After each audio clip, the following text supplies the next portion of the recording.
fucking motherfucker. Get off my YouTube.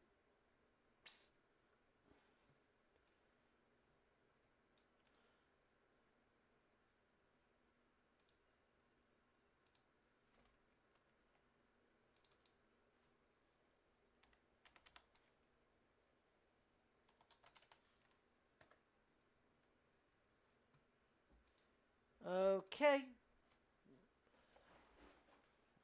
Am I? Hold on. Okay, no, there. Speak real quick. Heyo. Okay, your mic is unmuted, but it has no signal. What the fuck? Can you hear me? I hear you. Okay, for you then. We're good. Yeah, no, it's just saying that stuff. Okay, I'm there. I'm there. Okay, okay. Oh, because that one was muted. Okay.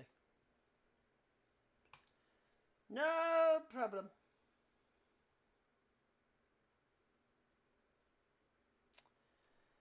All right. I will.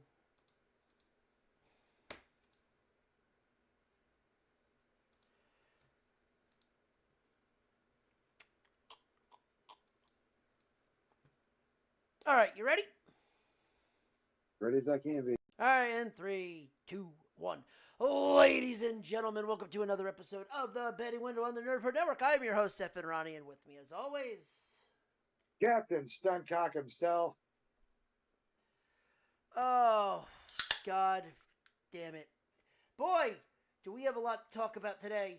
And if you're new to the show, welcome. This is where we are a sports podcast slash betting podcast where we dive into the good, the bad, and the what the fuck was that, the wide world of sports and sports betting. Oh, it's time for the SEC. It's time to wrap up our college previews Hey, and dive into week 2 of our NFL previews. What's up? quit lying to these people. It's not the world of sports and sports betting. It's two fucking retards with a microphone. You're just a freak with a microphone.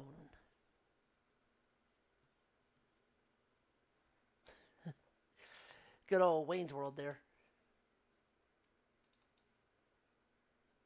It's party time. Next. Wayne's World.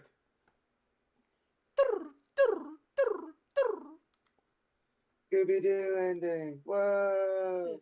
Whoa! Extreme close up. Whoa! Is it bad to know that there's a generation out there that probably have never seen Wayne's World? I mean, the generation is wrong, but I mean, they exist. I mean, you think about it though. Everyone might not know Wayne's World. Everyone might not know Wayne's World, but they know Cassandra if they're a fan of Lilo and Stitch. True. Well, good old Tia Carrera. Yep. She's a babe. Swing. Ring. We Uh, salute. hey. Yeah, Claudia Schiffer, we salute you. Showing. Get ready for that, by the way. That's what we should call the category. Oh yeah. By the way, quick announcement, because it's just me and Ryan pretty much doing the shows from here on out. When John comes back, great. Christian comes on, that's even better. We are bringing back the Porties. Different And name. they're going to be worse than ever before. What? And they will be worse than ever before. Oh yes. And the first category I think we will put on there is the swing category. Not the sweet sugar walls. No, the swing. And the winner of that already is going to be Sydney Sweeney. Because she has good genes. All right, but You know, if it was good for the Germans. A boo. oh man, there's only one wave of bugs left, and this is fucking gnarly. Dude, there was a Yeah, you dude know on what? There was a dude on TikTok was doing a stand up, and apparently he goes, "Oh, my wife was 20 minutes late to get in the car." Some woman looks at him and goes, "Jewish Standard Time." Because that's fucked up.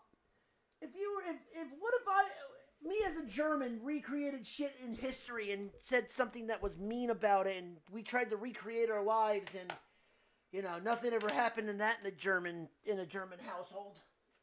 That's because you're German, and as far as Germany's concerned, from 1932 to 1935, nothing happened in Germany. No, but then he goes, why are Jewish people always late without missing a beat? The dude in the front row looks at him and goes, we like to miss the trains a lot. He just looks and goes, y'all are some dark motherfuckers.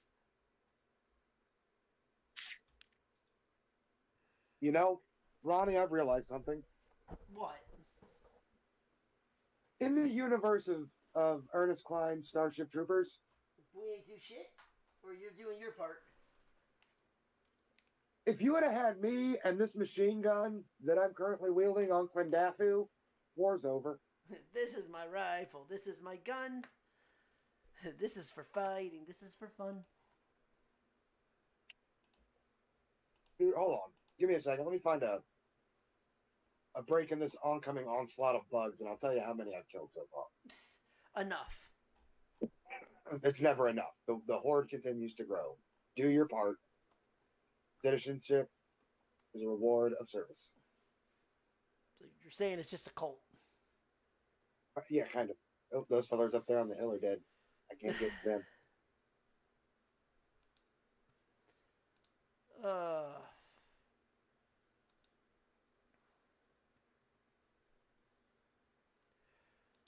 So, all right. So, on today's show, we will be talking some baseball. We will be talking some, what's it called? We will have some college football news because we are in the tail end of our preview because we do the SEC and Notre Dame.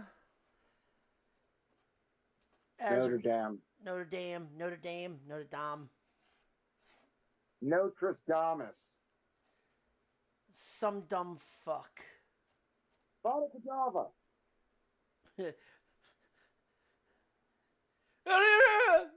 What? Oh my god. Okay. So you know how we've got like Spooderman, right? Yep. Have you seen the Down syndrome Iron Man? Yes, I have. Who gets the Infinity Gauntlet, snaps his fingers, and disappears himself. Oh, by the way, I'll say this. If we ever wanted to be the Howard Stern of podcasting, it's our best chance nowadays because Howard Stern officially got quote-unquote canceled. Yeah, okay, like he got canceled in the 90s? Well, Howard Stern is not... They didn't renew his show. I go, so he's retiring. Yes. Yeah, exactly. That's the explanation. So he's retiring. So, you can't cancel Howard. No. So he's retarded. Right. Yeah, it's exactly what we said. He's retarded. I mean, retiring. Because, if having porn stars being on couches didn't get him fucking... being on symbiotes or fucking not get him canceled on live radio on... Nothing will. Okay. I need to find some ammo. I mean, you think about it. If that never got him fucking shit canned, nothing will.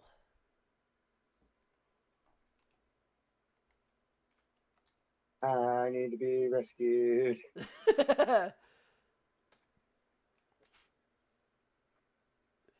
Here I am, once again, face down, ass up, on a foreign fucking planet, dying. Join the Federation. It'll be fun. It'll be fun, they say. Go and have a few drinks, they say. Kill a couple bugs, they say. Die face first, ass up. God damn. Oh, it's college all over again. Y'all motherfuckers better not leave me. Bye. Have a good day. Hi, I'm Paul. I mean, it kind of looks like they're all heading for the dropship, and I'm just laying here fucking dying. Son of a bitch. Drink your Ovaltine. Son of a bitch. A crummy ad.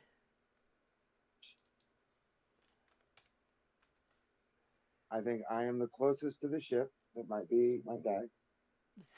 Come on, send your med bot out. 3 seconds. 2 seconds. 1 second. Fuck you, I died.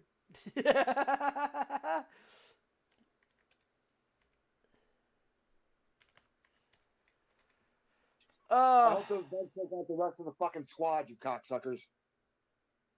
So, all right. So we're going to start out with some miscellaneous news that came across that is very interesting. We have a new what's it called? We have a new place for God damn it. UFC. UFC has a place for new streaming rights. Okay. It has landed on Paramount Plus. Okay. So for the tone of $7.7 billion.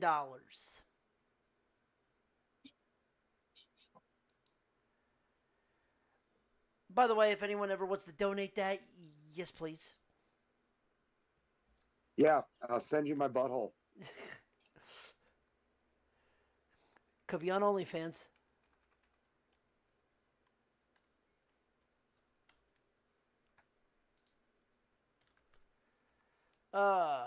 But so what makes this interesting is the fact that now with them buying the streaming rights to it, the UFC has come out and said that pay-per-views will change as you know it. What makes that so special, do you think? I have no idea. They've officially done away with pay-per-view. What do you mean they've done away with pay-per-view? Means if you have Paramount Plus, you will get every UFC pay-per-view for the price of Paramount Plus. You can never say for free because it's not for free. No, but $12 a month. Yep. Now, don't get me wrong. Well, it might go up. It would not shock me if it goes up, say, to $20 a month.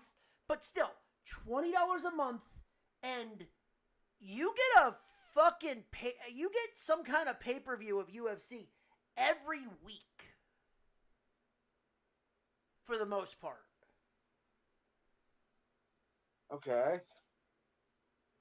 So you're getting one every week. So you're getting close to 3 to 4 pay-per-views a month. Now it could be a fight. It could be a fight night. It could be an actual pay-per-view. But you're getting something every week. For the most part. For, say, $20 a month. Yeah, guess what? That's game changing right there. Because what's stopping them from going out and buying, say, one of the boxing divisions, Right. And doing the same thing with them? And honestly, that would say, in my opinion, that would save boxing.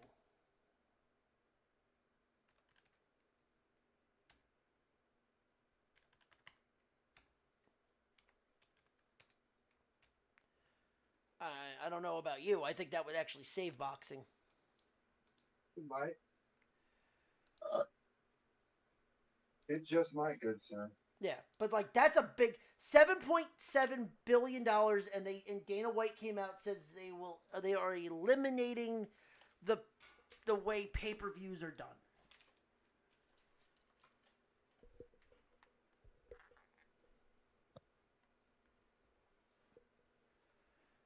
So I mean, it's definitely something you're gonna have to keep an eye on because that's a pretty big fucking deal. Yeah. Yeah, pretty big deal. I mean, I don't know about you, but I think that is some news. That is some newsworthy shit right there. Yeah, I'll agree. Do you think though? Now here's my question to you: will that last? Do you think that is something that could be sustainable for other companies? Probably not. Because it's funny because the parent company, since it is run through TKO, they decided to do this stuff with ESPN with WWE. Yeah, but I think they're trying to get WWE reclassified as a sport. Yeah. And I mean, you already have UFC is already going. They've already kind of been on CBS already because, right. I mean, if you remember, that's where Strikeforce used to be. Yes, it is. So that's where Ronda Rousey got her start. So they already have kind of the format of what Paramount and CBS will do. Right. So it's not a surprise that you're getting this, and it's just you're gonna get this on a bigger fucking scale. Yeah.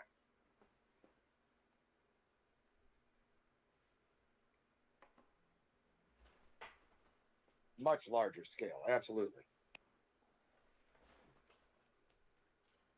Like, what does this do, though? Like, that's... I mean... Going away from ESPN... That is a huge fucking deal. I mean, I don't know how ESPN... I mean... that was a big market for ESPN. Like, a lot of people went there to watch UFC. Because a lot of people... I wonder how many people are going to buy Paramount Plus to watch UFC. Because in reality, you think about it, with ESPN, you had your college football already on there. You had all your shit.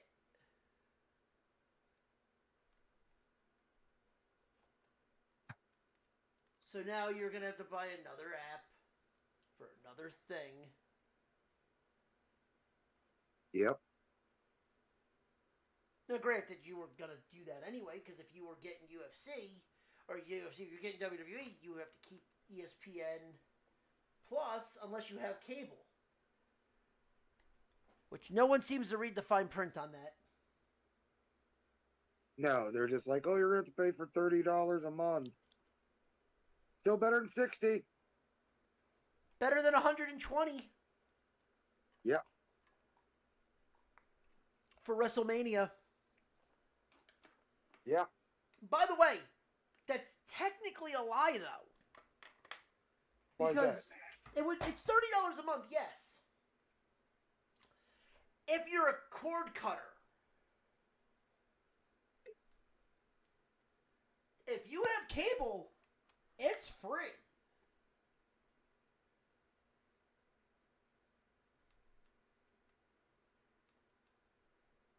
That's the one thing I've noticed. Have you noticed that a lot of these streaming services are rewarding people that still have cable? Yeah. So are more people going to spend the money and go back to cable? If the price of streaming keeps going up, absolutely.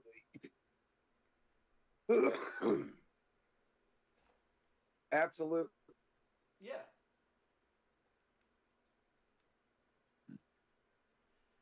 I mean, even like places like YouTube TV is nice though. Like YouTube TV is $80. It's a little steep. It's $80 a month.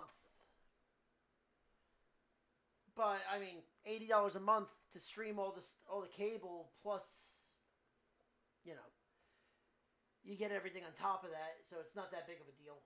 And hello, Christian. What's up? Nothing. We're actually talking about the buyout, or not buyout, but the payment of UFC to CBS and Paramount. Oh, okay.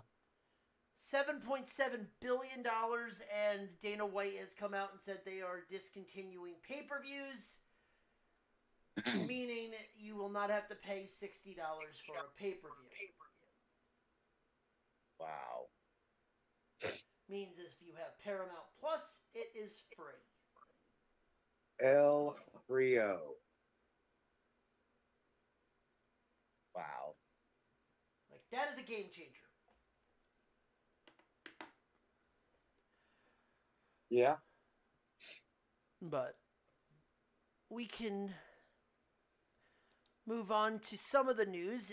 We can talk a little Major League Baseball, which, I mean, the good news is there's some big news in New York and out in Queens. All right. What do we got? Well, in the Bronx, Christian will be happy that Giancarlo Stanton is finally starting to heat up. Hitting last night a fucking bomb that was 103.8 miles an hour off the bat. Yeah, and I need the Cubs to hold on against Toronto, and then I need Houston to hold on against Boston. Like, I'm just gonna say this right now. If the Yankees somehow miss the postseason, how do you even attempt to bring back Aaron Boone? Would it be Boone you don't bring back, or would it be Cashman? Nah, they're not getting rid of Cashman. Cashman's like family. I understand that, but again, you're talking about the Yankees missing the playoffs for the first time since, what, 2014? No, 2023. They missed it 2 years ago? Yeah, because remember, Judge got hurt. That's when he That's ran right. into That's that right. wall. Yeah, which is why I kept explaining to my mother, yo, this is exactly why he got paid. Because look at the okay. Let me just do it. First, I'm so rude. Hello, Ryan. Hello. Let me just explain this. And we'll actually bring this up because I also want to talk about MVP. So, Ronnie, we always see that debate, right? What's the most popular debate in baseball right now? Who's better? Ohtani or Judge? Ohtani or Aaron Judge? Wow. Okay. Ohtani might be the better player. You can't sit here and deny the fact that Aaron Judge isn't more important to his team. Look at the difference with the Yankees' offense without him compared to how it is with him. Oh, no, you're absolutely right. But anytime I say it, I'm looked at as a fucking homer.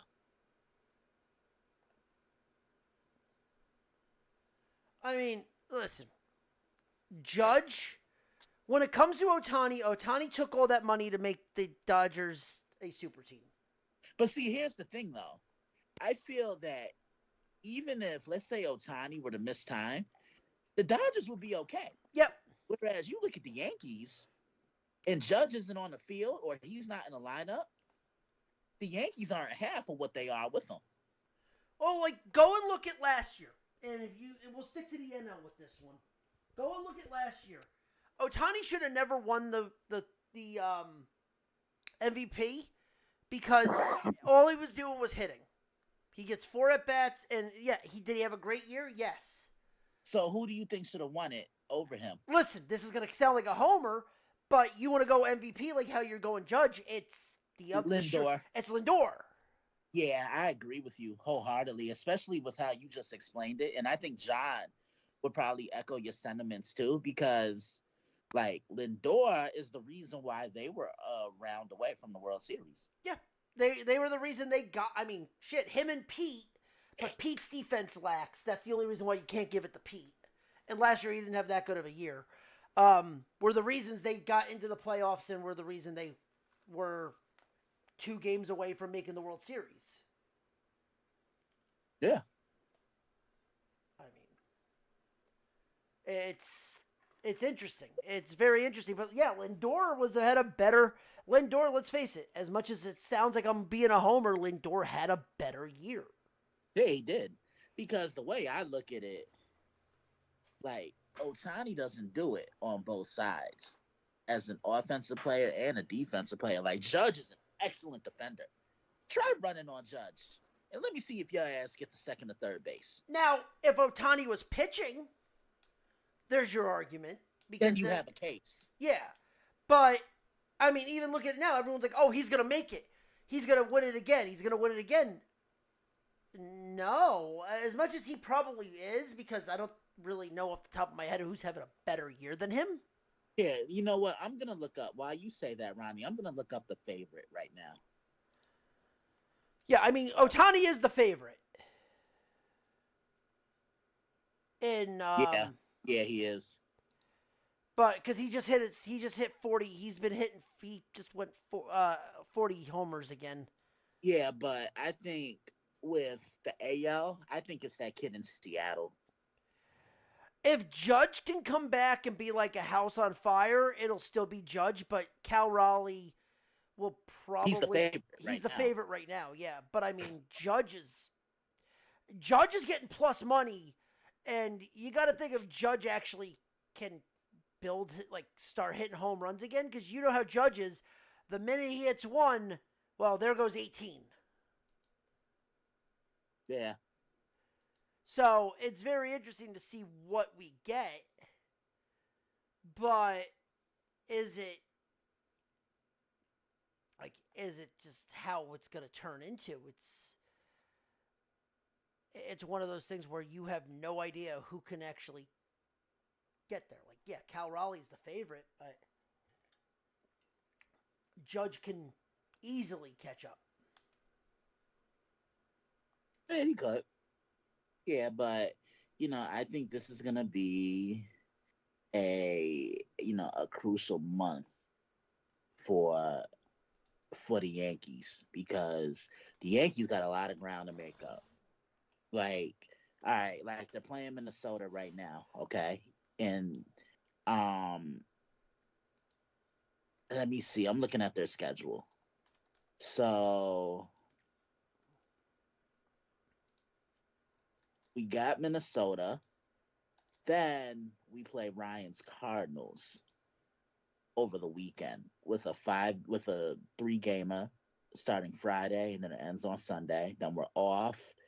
And honestly, I think this 6-game stretch is probably going to be the most important of the season. 2 at Tampa, and then 4 with the Red Sox.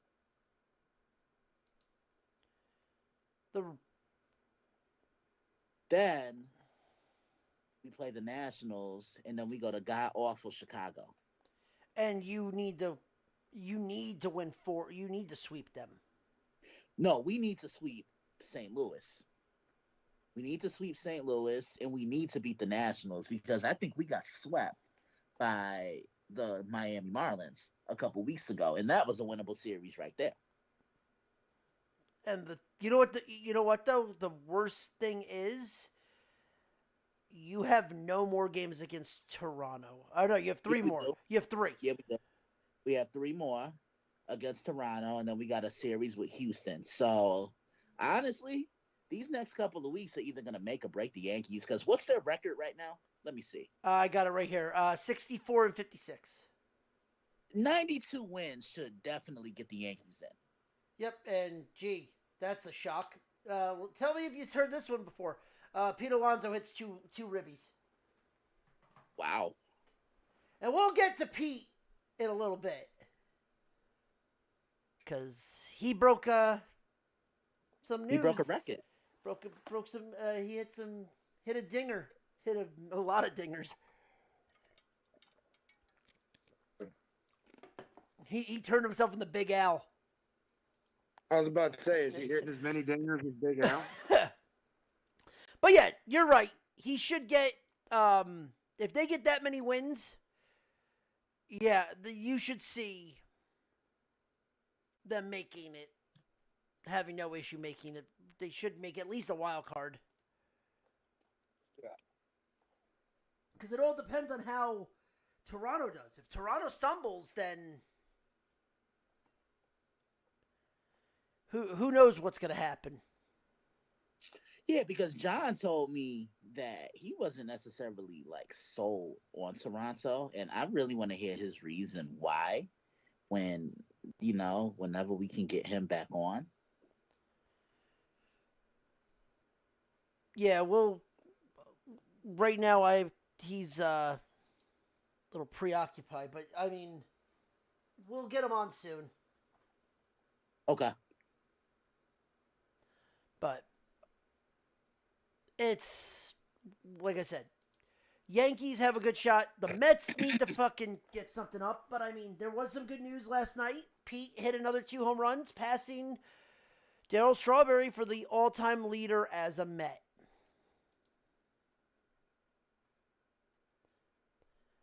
Which, when you think about it, he hit 251 home runs. That's insane to think about, that Mets, when it comes to that, have only hit that many home runs. Like, no one stays with them. So it's kind of crazy to see that you're getting that, but then you turn around and everyone's like, oh, are the Mets going to pay him next year? Because he's going to opt out. Mm-hmm. And the question is any team going to pay him $30 million a year? Yeah, I know what team that would. Besides the Yankees? Sadly, I can see the Dodgers. No. For who? What? They're going to get rid of Friedman? Yeah, that's true. That's a good point. I was going to say, because Freddie's still under a big-time contract with them. Yeah. So they wouldn't do that. I mean, unless you're going to, and you wouldn't have, and you can't. Here's the bad thing about having Ohtani as your straight DH. Who's going to be you can't have anybody DH then. Yeah. Unless Pete Alonso becomes that DH. Okay, but then what are you doing with Ohtani if he can't pitch? Because it seems like he's having setbacks pitching. Like, he's pitching today but he's starting to get cramps. What if one bad move and he's fucked again? Mm-hmm. So you're not going to bring in. They're, for the most part, done. Like, they're going to add pieces when they need to add pieces. But, like, big bats that have age, the Dodgers aren't going after anybody else. Yeah, that's true.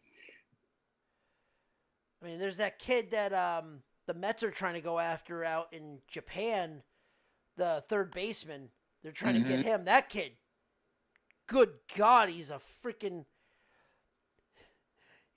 beats the living crap out of the ball. That's for sure. Mm-hmm. But we'll see what happens with that. But yeah, Pete breaking Strawberry's record. It's kind of crazy to think about that.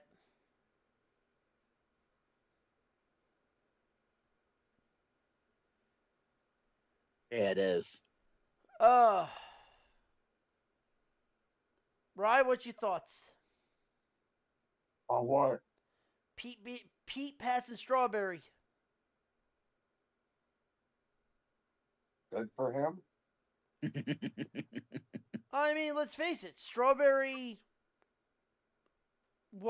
was a bigger? What would he be considered a bigger Met, bigger Yankee? I heard, like, when he came in to the league, he was on a Hall of Fame trajectory. Him and Dwight Gooden. Yeah. Yeah. I mean, when you think about it, like, so he was a Met, then a Dodger, then a Giant for a year, and he ended his career with the Yankees. Yeah.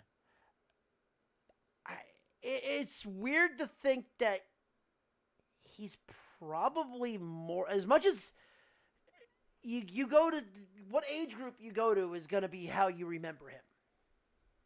I remember him as a Yankee. Yeah, that's what I mean. Like, I don't remember him as a Met. But anybody who's in their 50s probably remembers him as both. As a Met, yeah, or more as a Met because of the 86 Mets.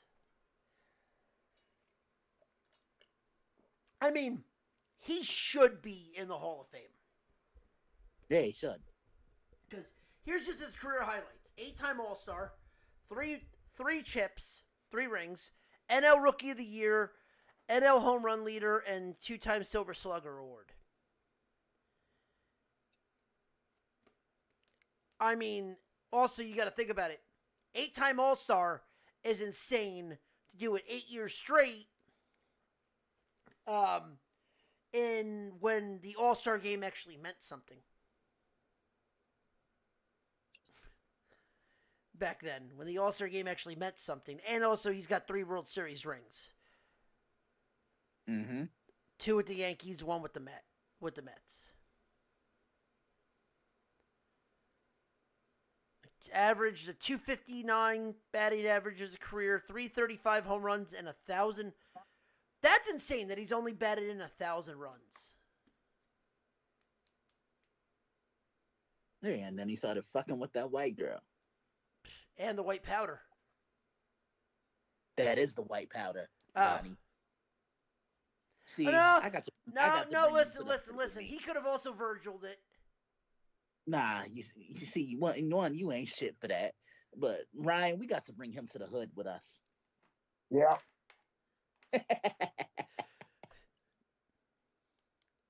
I'll be all right. How about him though? But he should. Now, here's the better question. He won't go in as a Dodger. He wouldn't go in as a Giant. If he ever went in, would it be as a Met or a Yankee?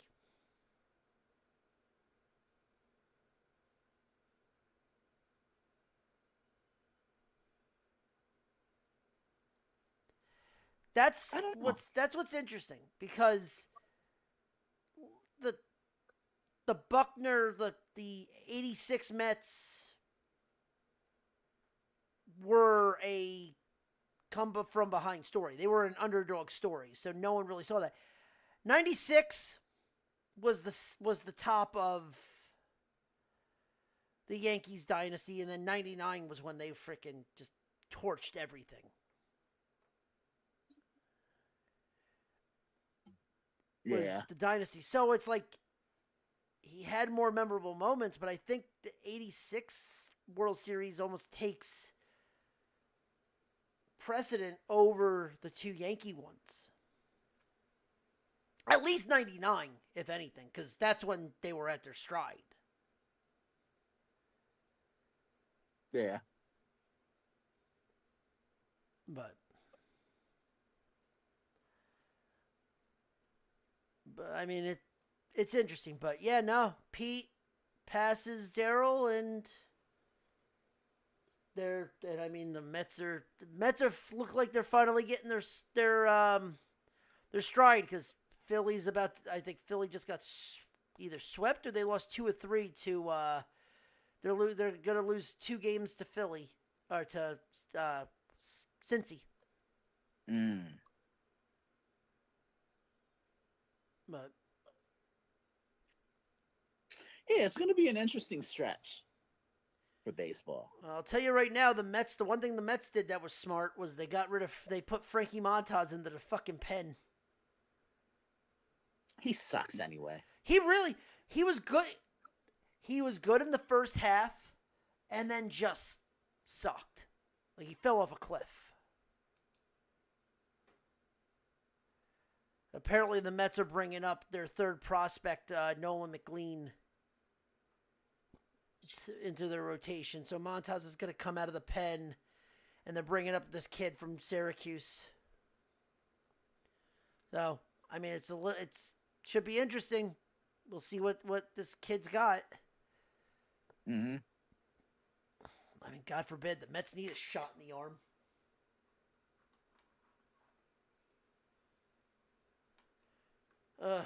Who knows? But baseball, I mean, listen, baseball is baseball, right? Pretty much. Oh, didn't know that. So remember how I said that Pete Alonso hit two runs? He is now tied as the league leader. Wow. With 98 ribbies with Cal Raleigh.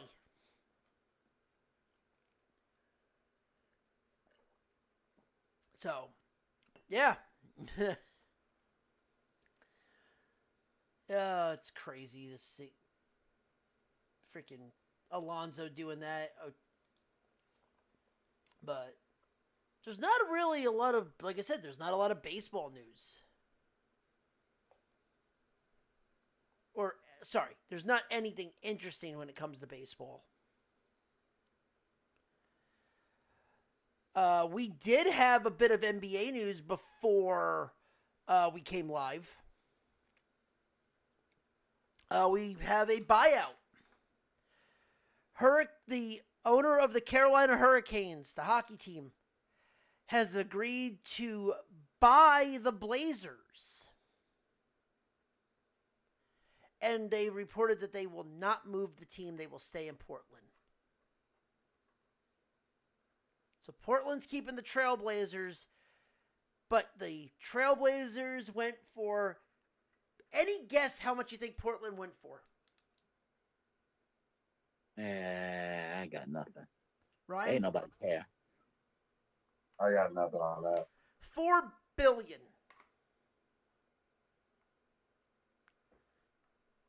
They got bought for $4 billion.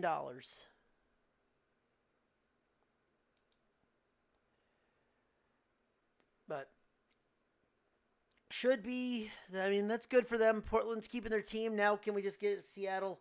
Can we bring back the Supersonics?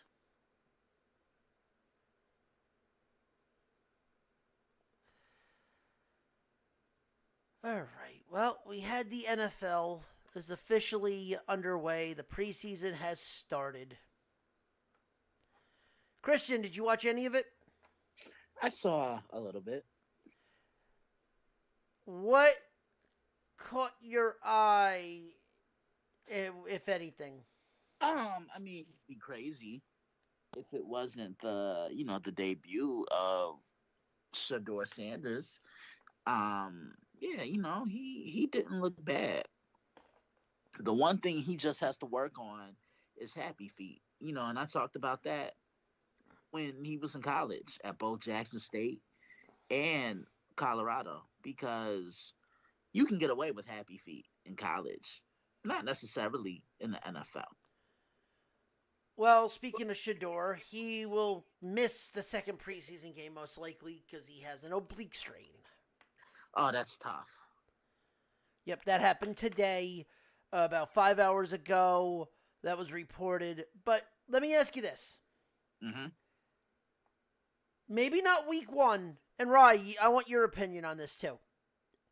Good. Who do you see most likely starting over Flacco by, say, by midway, by week 8? Do you see Shador getting it, or do you see the kid out of Dillon Gabriel? As much as I want it to be Shador, I think it's going to be Dillon. Okay, Rye, what do you think? I have no idea. I would love to see Shador. Because let's face it, I think he got. We've said it till we're blue in the fucking face on the show. Shador got hosed in the draft because teams didn't like what he said during the interview process. I'm sorry, we all know this. you could. How many people have actually scored well on the quarterback test or in interviews and were not bad and were bad quarterbacks? I mean, look, Joe. I mean, shit. One of the guys that was decent on the test is your starter is fucking Joe Flacco. Just because someone doesn't do good in the interview process doesn't you did it to prove a point because of who his dad was. Now, you could say that's wrong. You could say that Mel Kiper said that from the start. Now, should Sanders have gone too? No, I think he probably was better off in the second round. I think the fact that he went in the fifth round is what's fucking crazy about it. Nah, I definitely agree with you. Yeah, definitely agree with you on that. But here's the thing. It doesn't matter, and I say this to every kid breaking in to the NFL. It doesn't matter when you get drafted or what college you come from. Get your foot in that door and prove yourself. Mm-hmm. And he proved himself in the first preseason game. Perfect example. You know, before he just decided to go batshit crazy. You know why Antonio Brown wore the number 84 in Pittsburgh, right? Ryan, did you know this story? Which one? About Antonio Brown and why he chose the number 84? No. Because all 32 teams passed up on him. What's 8 times 4? That's interesting. I did not know that. Yeah. Yep. Look, some of the all-time greats weren't even drafted in the first round. You know, Terrell Owens, Drew Brees, and you know he's gonna be a Hall of Famer next year. Strahan, he's a Hall of Famer. I don't even think Walter Payton went in the first round.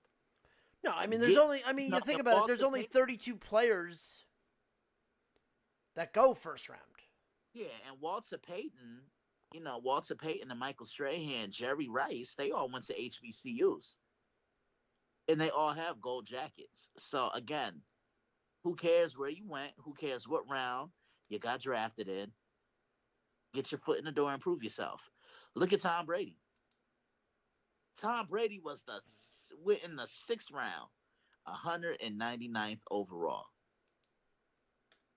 And the rest is history. Yeah. Because think about it. Every time, it seemed like every year, even as Brady was getting older, he was still trying to prove himself. Did you realize that? Yeah. A guy who had just about accomplished everything was still playing with that chip on his shoulder.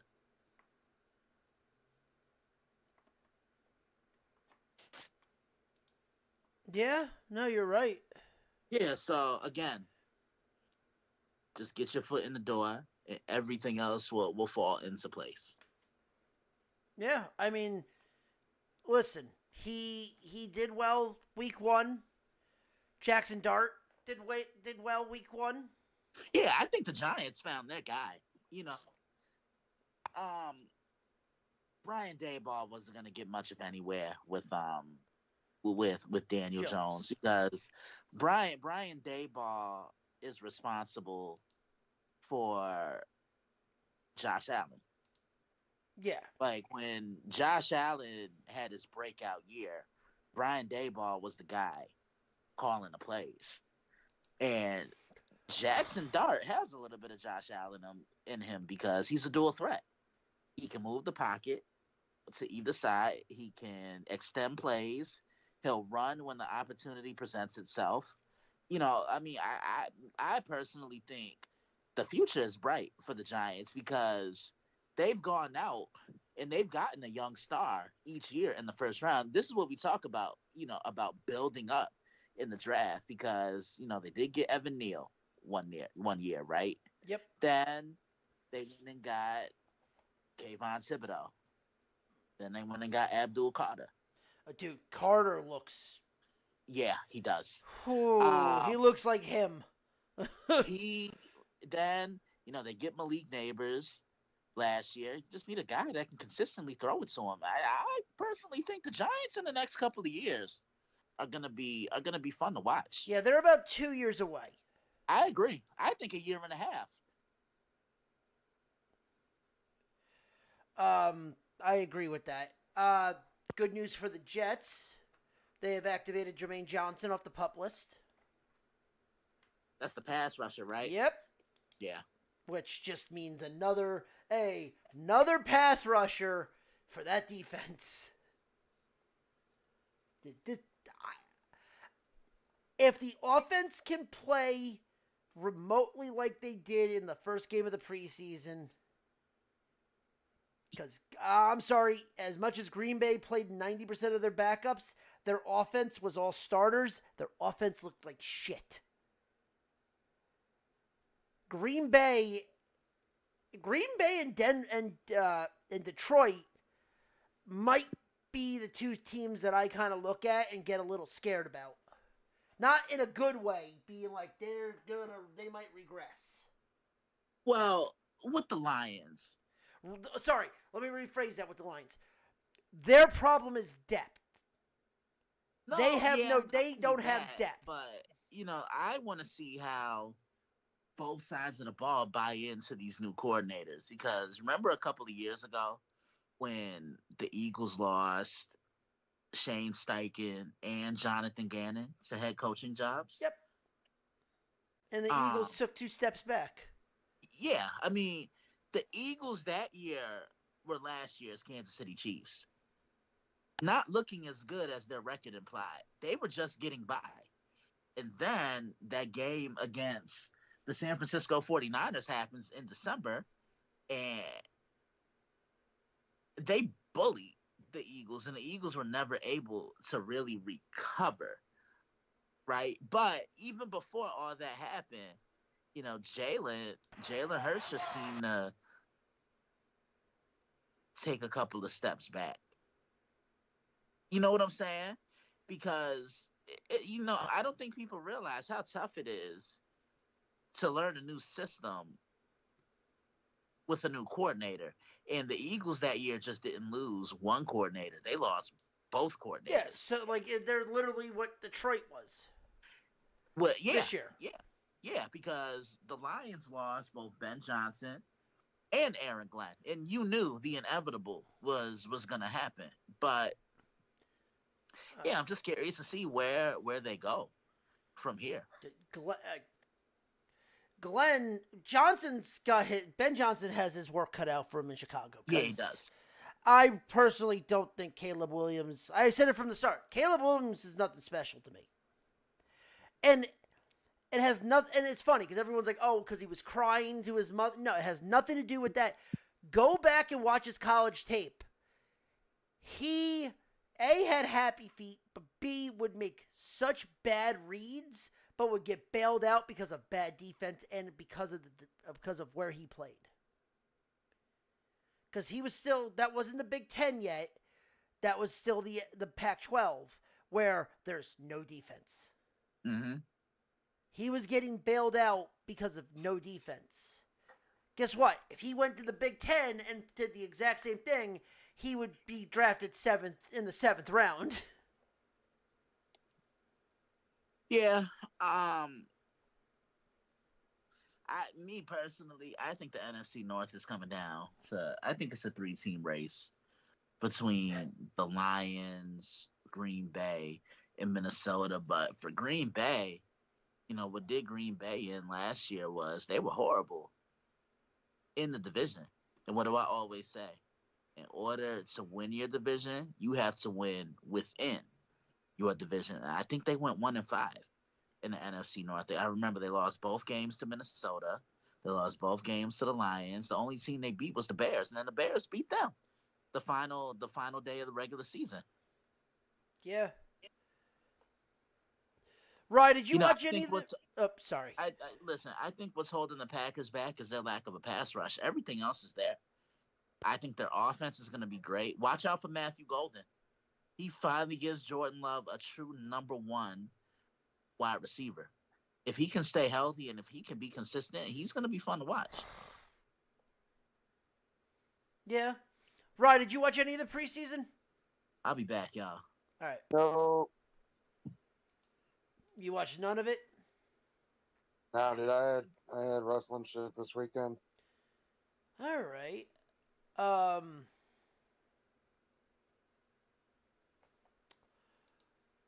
right. So then that's really it when it comes to news. Did you have anything that you wanted to talk about? No, not really. I mean, there was apparently another dildo thrown, so that's 4. Interesting. Even with them implementing the what's it called? Oh, god damn it. Them implementing the no bag rule. Which, by the way, if that's the case, how did he get it in there?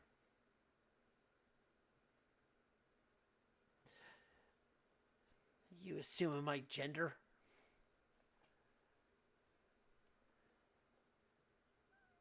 Uh...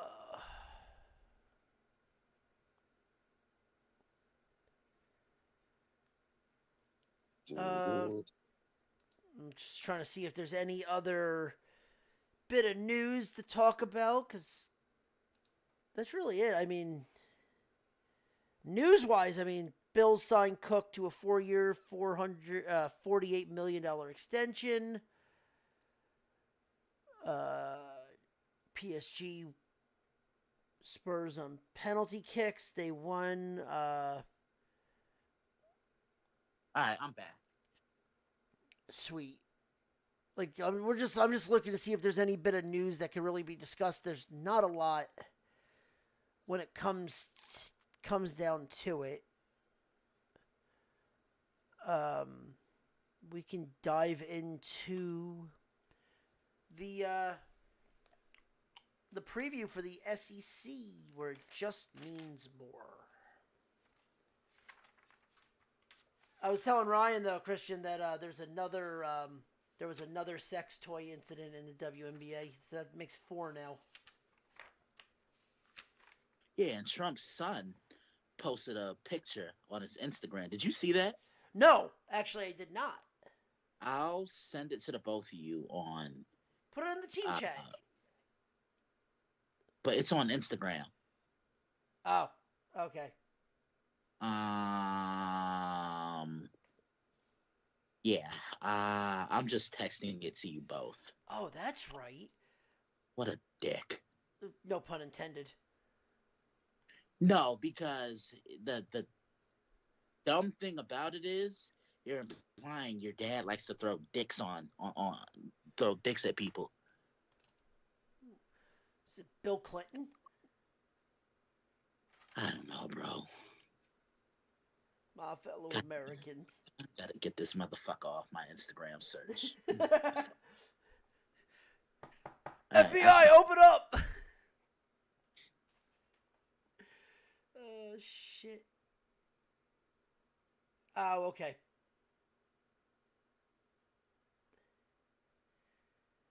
All right, I sent it. Yeah, I got it.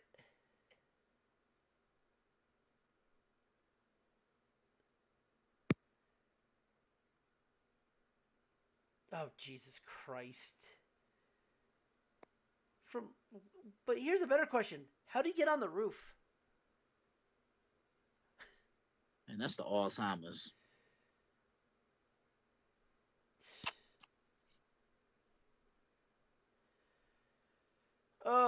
But all right.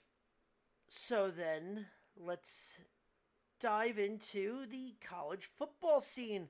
And normally I would say we just go right into the SEC.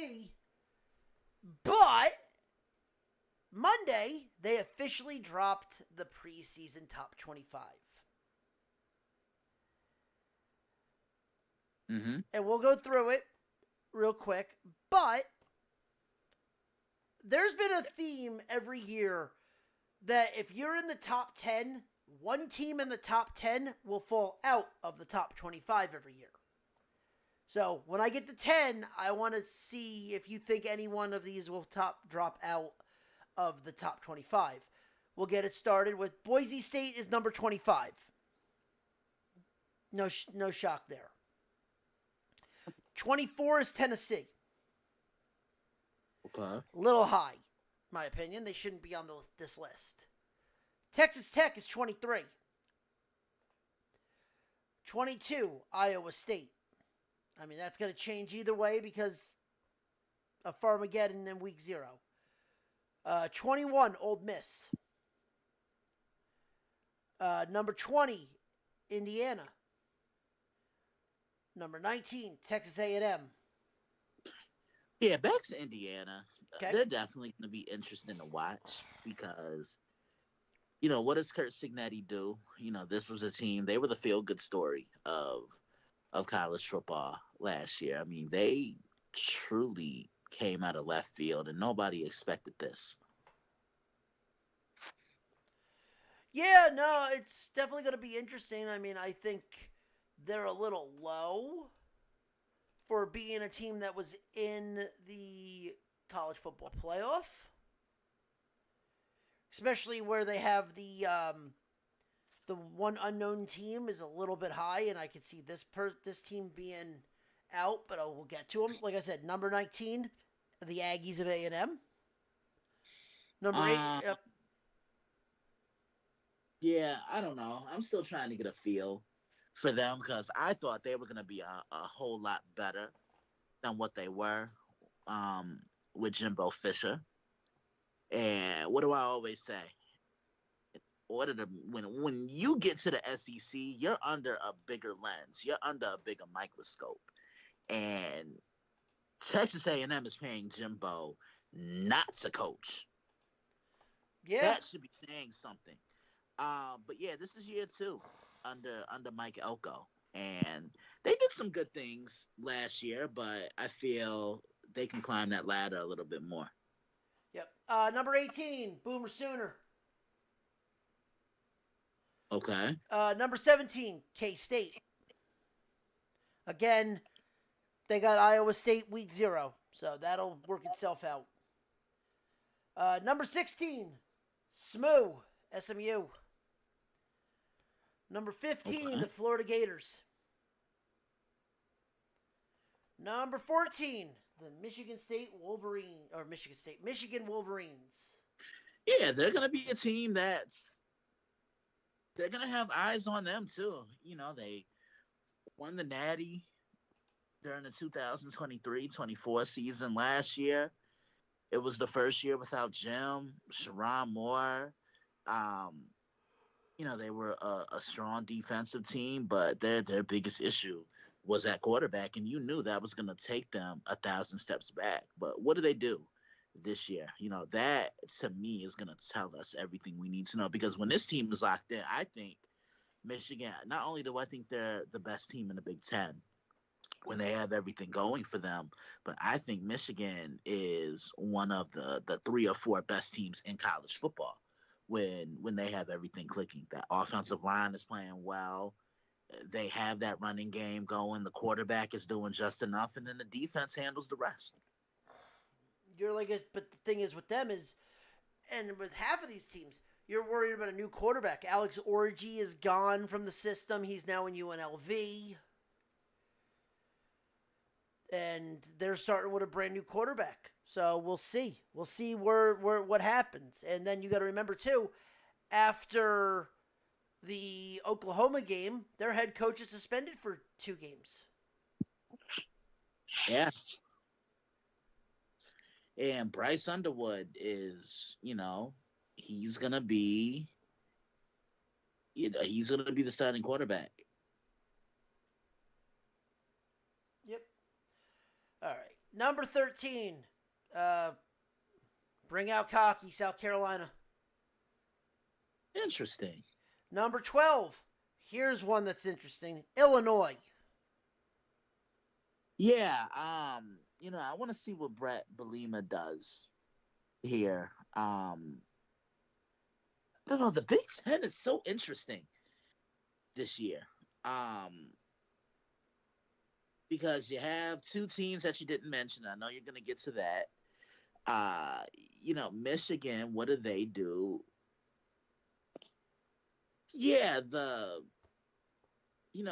I truly think that the Big Ten might be something interesting to watch this year.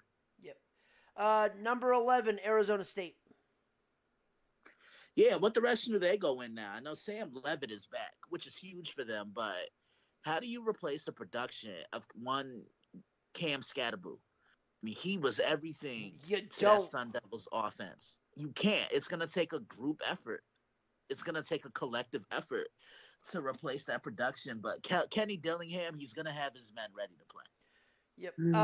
Number 10, Ryan, I hate to say it, this is the team I have fallen out of the top 25. The U. Yeah, because there's so many question marks with them, and they have a huge opening game to kind of close out week 1, and that is against Notre Dame. It's going to be a battle of blue bloods. Convicts versus Catholics. Yeah, I mean, you got two blue bloods battling here. I will preview this one on the site, and I can't wait. I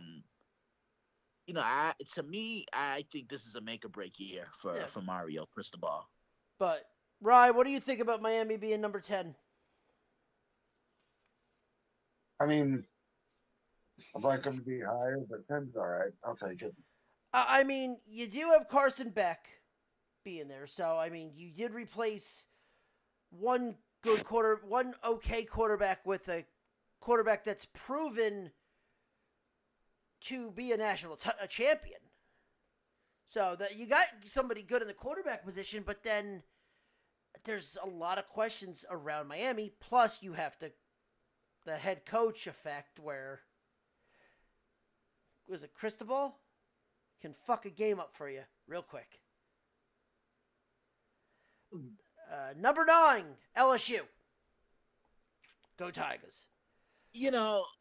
I think this is a make or break year for Brian Kelly. Listen, it's not about Brian Kelly with this one. It's the quarterback. We'll get to when we get to LSU, when we do the over-unders, because remember, we got the SEC, so we'll talk LSU because it's all them, because there's about 6 SEC teams in the top 25 or in the top 10.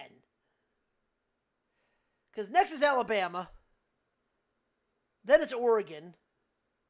So 8 and 7 that's Bama, then Oregon, then Notre Dame is 6. Yeah, they're going to be interesting to watch too. Again, they're kind of like the Jets of college football. And what I mean by that, everything is there. Good offensive line, they can run the ball, they play good defense, but they just get inconsistency from the most important position, which is quarterback. Yeah, then the Dogs of Georgia, number 5. They're going to be something to watch this year, because last year was the year where I think teams kind of got them. Last year was the most games that they've lost since 2020, because from 2021 to 2023, this is the most dominant team in college football. I still think Kirby Smart is the best head coach in the country, but Carson Beck struggled. Defenses, I think, caught on to what it was that Georgia wanted to do. Load up the box. They're the quarterback to beat them. And who knows what would have happened if Carson Beck were the starting quarterback against Notre Dame. I think they would have beat Notre Dame. But, Gunnar Stockton, I think he's going to be the starter this year, if I'm not mistaken. Georgia's going to retool that defense again. Georgia, and you can tell Kirby Smart is cut from the Nick Saban cloth. He's not going to retool. He's only going to reload. Listen, with how their setup is, they're fine. They're going to be fine. So we'll get to them. Exactly. Like I said, we'll get to them in there. Number 4, we already talked about them earlier. Clemson. Number. I see. I think this is the group for me, along with Miami, that's gonna fall out the top 25. I mean that first game is gonna tell us everything that we need to know. And Cade Klubnik, he had a good year last year. I remember breaking down that first game of the year when they played. When they played Georgia. Yeah, Clemson's not bad, but I don't fear them like I did all those years ago, back when Trevor Lawrence was quarterbacking them and they had those stingy defenses. Like, I thought they were one of the two best teams in the country behind Nick Saban's Alabama Crimson Tide. The Now, problem I with just Clemson is that they're in a weak ACC. right. That's the only reason why they're ranked that high. Yeah. Number 3, Ohio State. Number 2, Penn State. Number 1, Texas. Wow. Texas is back. No. Can't say that yet. And we'll get to them when the over/under, but even then, Ohio State being 3rd, your national title. I'm sorry, that's a slight, but again, you lose Chip Kelly. You lose pretty much everything. I mean, they lost Travion Henderson. They lost Quinshawn Judkins. Yeah, you still have Jeremiah Smith. Julian Sand is going to be your starting quarterback. You lost a lot of key pieces from that defense last year. Jack Sawyer, JTT. But Caleb Downs is back. So they still have pieces. I could understand why Penn State is ranked ahead of them. And if anything, I think this may be the best year for Penn State to beat Ohio State. Yeah. Ryan, out of that top 25, is there anything that jumps out at you? Name-wise, I should say, because you don't really know as much as college football, but does anyone name-wise jump out at you? No. Yeah, I mean, I think Texas being number 1 really feels like they are number 1 because of who the quarterback is. I don't think because of the team, because the team has a lot of question marks, and we'll get to Texas when we get to the SEC preview, but Texas feels like they are only number 1 because of Arch Manning. I think Penn State has the better overall team because they have been proven already as the better overall team. And, I mean, Texas, let's put it this way. No matter what, after week 1, we're going to find out who's going to be number 1 and who's going to probably drop to number 3 because they got Ohio State week 1 in Columbus. So, we'll find that out real quick. But, with that being said,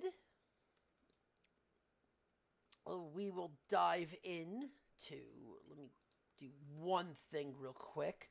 Pull up Notre Dame's, what's Notre Dame's to win the, oh God. They're 12-1 to win the whole thing. What's their over/under? Here we go.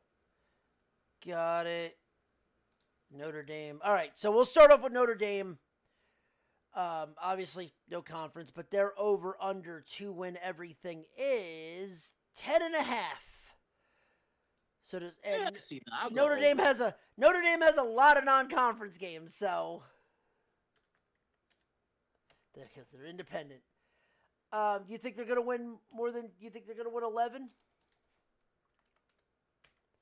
I can see that. Ryan, what do you think? Sure. Sorry. Yeah. Right now I'm dealing with like strained sore ass muscles. Oh, I thought you were killing bugs. No, right. So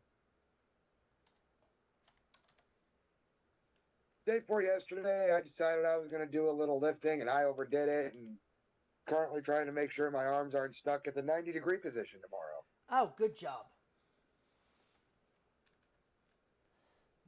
All right, well, then let's dive into the SEC, where it just means more. And boy, does it just mean more for these teams, because we're going to start off with the Alabama Crimson Tide, who are 4-1 to win the conference. 9.5 is their over/under. Their non-conference games are at Florida State, home against ULM, home against Wisconsin, and home against Eastern Illinois. Well, there's at least 3 wins. What'd you say, Rye? Wisconsin.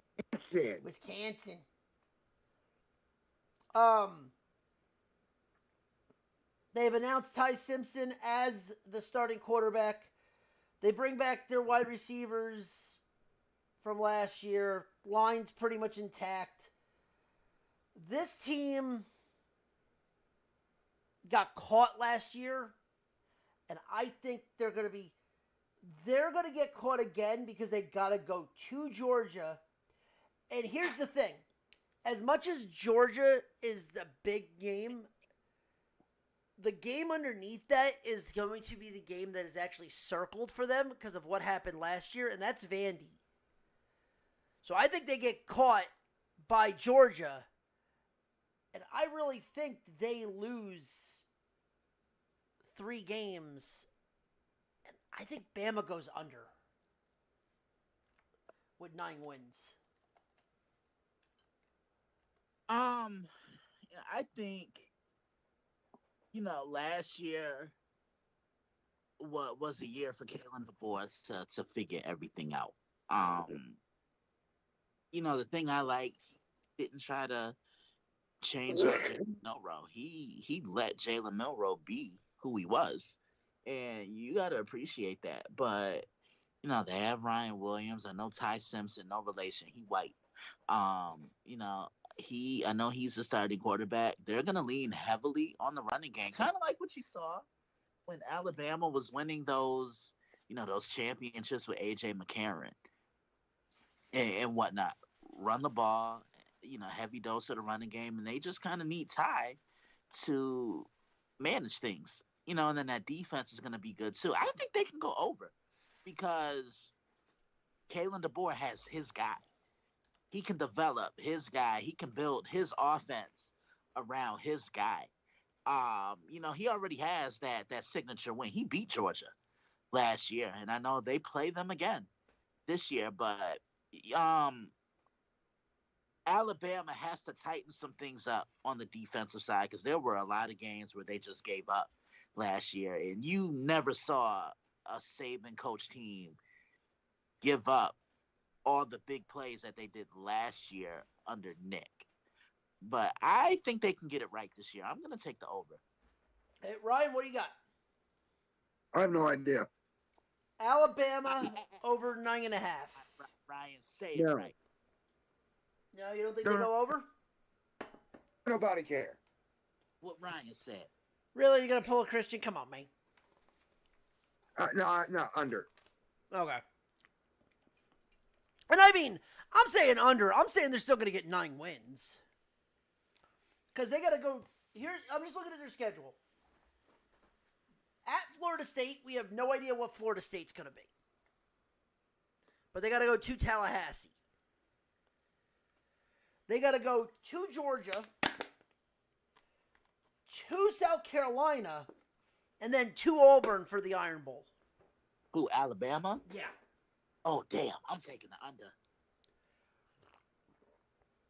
Yeah, like as much as they're there, I really think they can get caught for 3 games. I really think. I'm saying they're gonna still win 9 games, but their road games are fucking hard.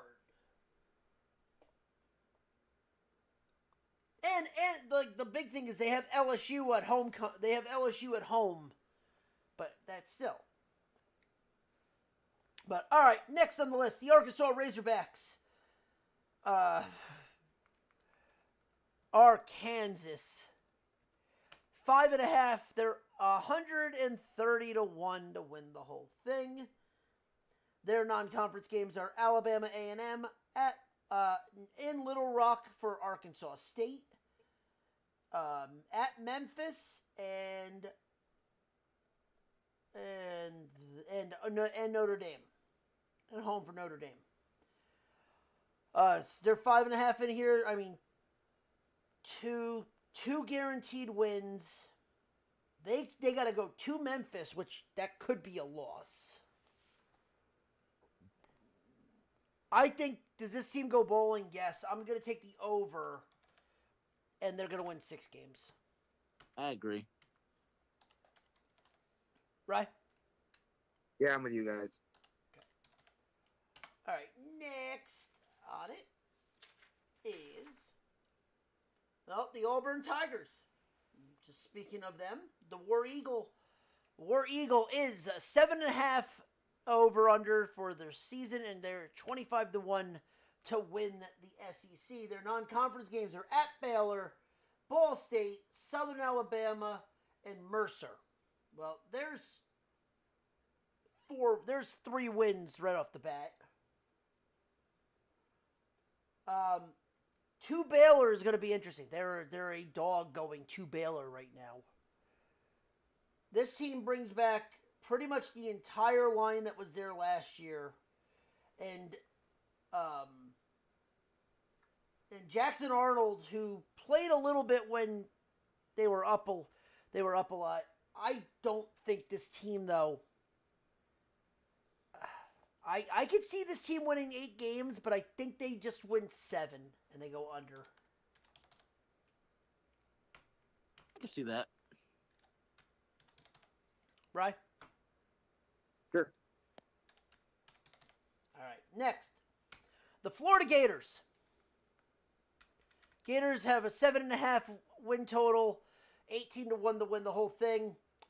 I'm saying right now, I'm staying as far away from this win total as possible, but I'll give you one better. DJ Lagway, Heisman. There's a lot of hype surrounding this kid. He is 20-1 to win the Heisman. Florida hasn't had a consistent quarterback since Kyle Trask. No, they have not. Here's the thing. Their non-conference games are Long Island, South Florida, Miami, and Florida State. Those 2 never change. They're in the swamp for Florida State. They have to go to the Hurricanes.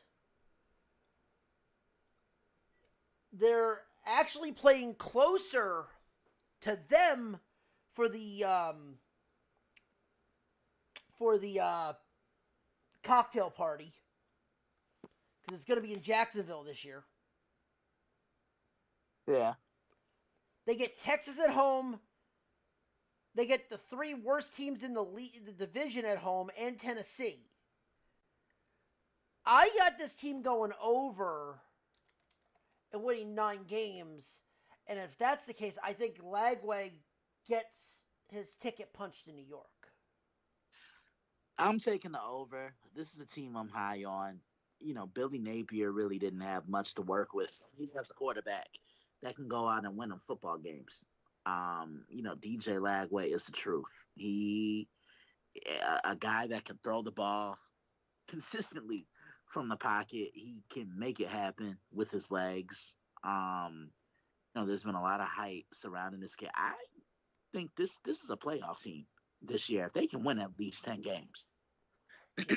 Ryan, what about you? What Christian said.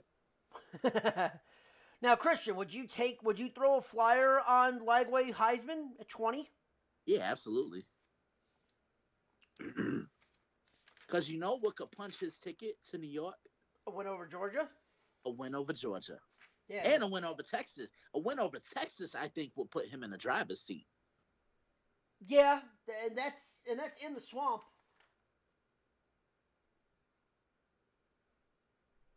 Because, yeah, that's in the swamp, and they come off of a bye, too. So that's a big thing for them. All right, next. Speaking of UGA, Georgia Bulldogs 30 plus 375 to win the division. 9.5 is their over under. And yes, you were right. Gunnar Stockton is the quarterback for the Bulldogs. Marshall is their non-conference is Marshall, Austin Prairie, Charlotte, and at Georgia Tech, which is going to be in the Mercedes-Benz Dome for the good old-fashioned hate, which I don't like that. I think Georgia actually takes a step back, and I think they lose a lot of games. I think they lose a decent amount of games. I have them going under and winning like 8 games.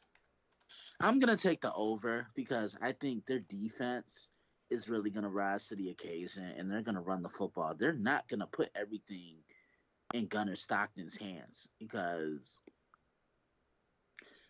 that's not their formula. They're going to go back to how they did it in 2021. Run the football, play good defense, do it with special teams, and if they need Gunnar to make a pass, he'll do it. So, just read off some of their stuff. They got to go to Tallahassee. They got to go to Tennessee, home against Bama. They're at Auburn, home against Ole Miss, neutral site for Florida, home against Texas, and then neutral site for Georgia Tech. That's a lot of coin flip games. Yeah. So I mean, they could be there. I don't think they'll fall out of the top 25, but I think they might fall themselves out of playoff contention. I can see that. Rye, what do you think? Yeah, I can see that. You gonna take over or under? Christian, answer that for me. Ain't nobody care.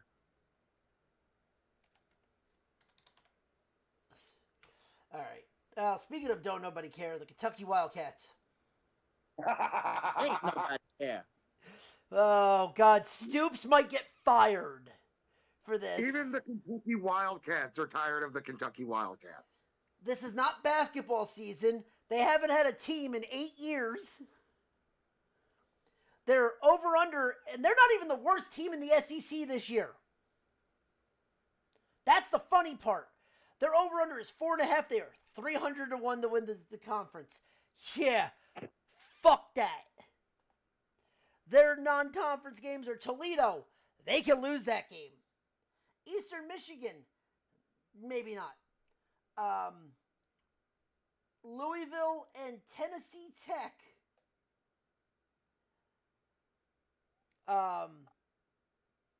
Under.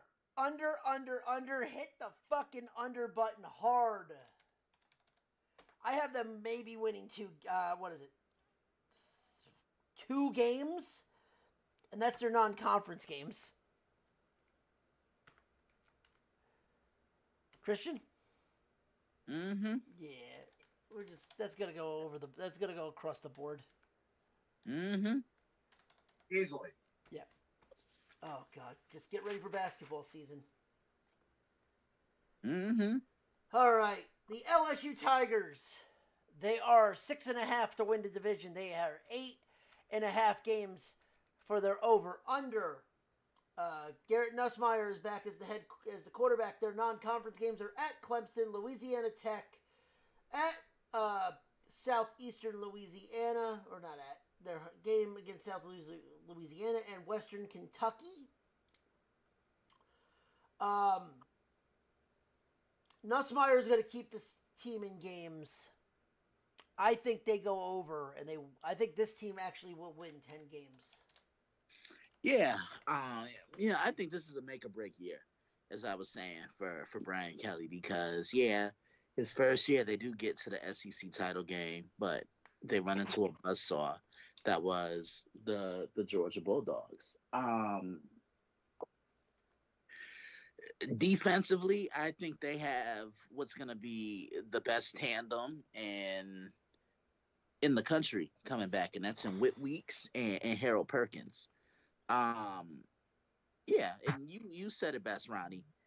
Garrett Nussmeyer is Garrett Nussmeyer. He's going to keep them in a lot of games. This is his second full year starting, so he has that full year of experience under his belt. They're going to surround him with weapons. If LSU can get that running game going, watch out.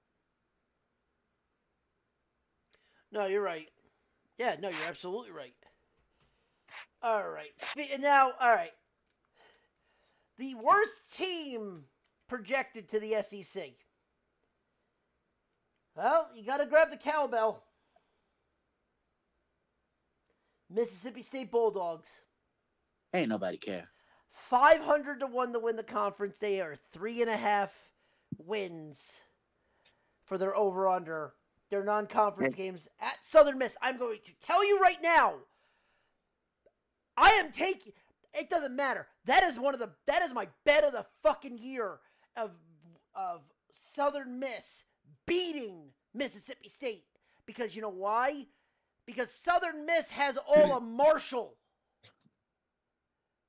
That's the Marshall team that won the Sun Belt. Hey guys, What? he has merch. Who has merch? He does.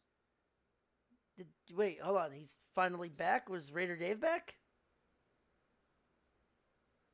No,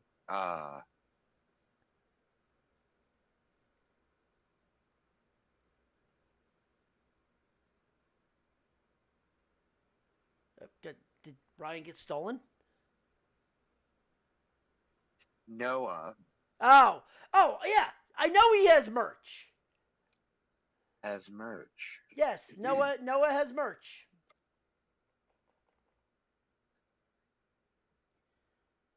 Mm-hmm. Yeah. All right. So at Southern, you know what? I'm not even gonna say. I don't even give a shit what their non-conference games are. They're winning only 2. They might win a game next year. Or this year. Next year. Yeah. Well, they'll beat Alcorn State. Give me the under. Give me 1 win. They're going to lose to fucking Southern Miss. They're going to get blown out by Southern Miss, which means they need to fire the fucking coach after 2 years. The only thing popular in Southern Mississippi right now for Mississippi State is the fucking cowbell. Hey, Ryan. Yep, How about them Tigers in Missouri? fuck him. The Missouri Tigers, their over-under is 7.5. They're 50 to 1 to win the conference. Their non-conference games are Central Arkansas, Kansas, Louisiana, and UMass. Ooh, UMass. I know Ryan wants a EMP to hit for the Kansas game. Yep. No one dies, just wants the scoreboard to turn off.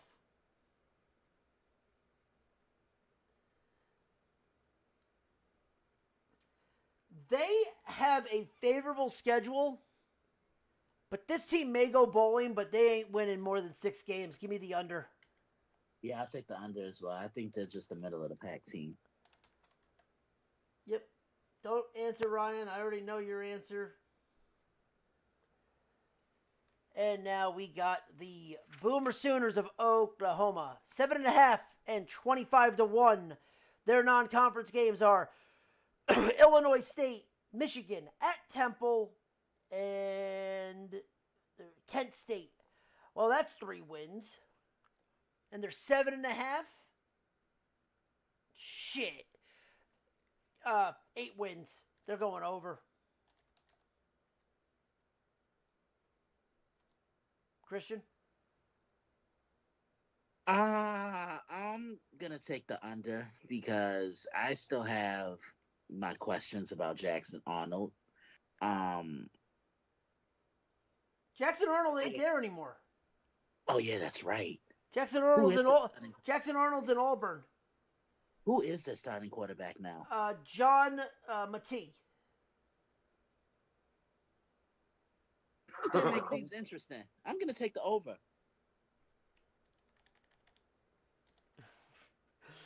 What was that? What was that laugh for, Ryan? I'll tell you later. It's an Urban Dictionary. Okay. Over under 7.5 for the Boomer Sooners. Under. For the Sooners? Okay. Yeah. All right. Well, time for Lane Kiffin to see if he can get his money's worth. Ole Miss, 8.5, 12-1, non-conference games. Georgia State, Tulane, Washington State, and the Citadel. Well, right there, that's 3 wins. That's 4 wins. Oh, they got Tulane, so that's 4 wins. I think this team wins 10 games and makes their way in. Give me the over for Ole Miss. Christian? I'm gonna take the under with Ole Miss. I'm just not sold on them. Okay. That's fair. Rye, what are you taking? I'm gonna go with Christian because I don't care. Well, maybe you care about this, but Gamecocks, South Carolina. South Carolina 7.5, 20-1 to win the whole thing. Games against Vodtech, South Carolina State, Coastal Carolina, and Clemson are their non-conference games. This is going to be interesting because I think that South Carolina is going to struggle this year. Even with Sellers being back, who knows what Sellers is going to really be? Because it's going to be a question. Give me the under. They go bowling, but give me the under with 6 wins. I'm taking the over because of Leonard Sellers. I mean, he reminds me so much of David Garrard. See, remember now though, they have tape on him. So that's going to factor into a lot of this. They have a year's worth of tape on him. Yeah, but no, I think South Carolina can make some interesting noise. I agree, right? What? South Kakalaki. I don't care. Flip a coin. Yeah, I put the under for one of them. We'll give them the over on this one. Okay. Well, Tennessee Volunteers. Hold on. Professional, I know, right? 8.5 is their over-under. 20-1 to win the whole thing. Their non-conference games are versus Syracuse, Eastern Tennessee State, UAB, and New Mexico State. All right.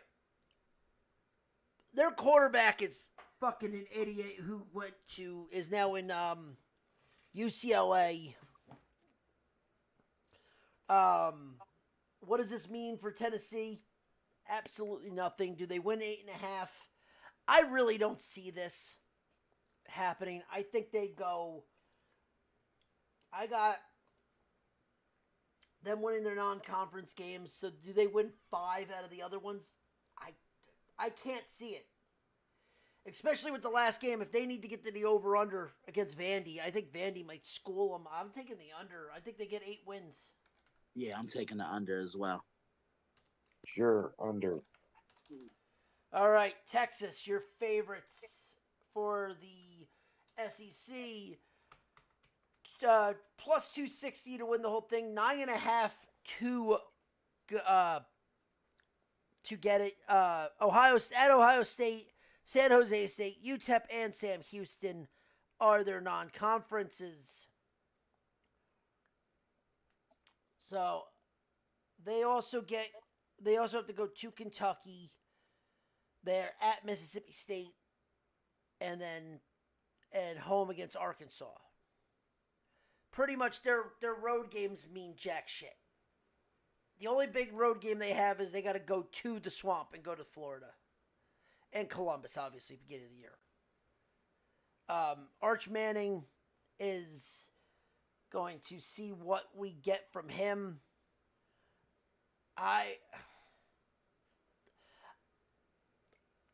Now, if we get Arch like the top level, I think I'm going to take the over. I think Arch gets them to 11 wins.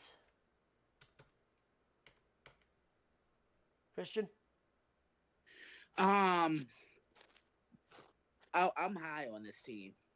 I think this is the most hype surrounding a Steve Sarkisian team. I mean, I also look at it as, I'm going to say this the day of that game against Ohio State. It's the third time a charm, because these last 2 years, where have they been a game away from? The national championship. They just couldn't get over that hump. Is Arch Manning going to be the guy that can elevate this team and make everybody around him better? As we've seen it in so many instances. Look at what the Rams did. Trade Jared Goff, get Matthew Stafford, and what did the Rams do in that first year with Matthew Stafford? They won a Super Bowl. So I kind of get that feel from this. But, Texas, they've lost a couple of pieces. But, I think the key for Texas is going to be Quintravian Wisener, because he's going to take a lot of pressure off of Arch. I'm taking the over. I personally think this team is good enough this year to win the SEC. And just last year, I'm watching that game, against Georgia in the SEC championship game. Texas beat themselves in that game because their defense, you couldn't ask for a better effort from your defense.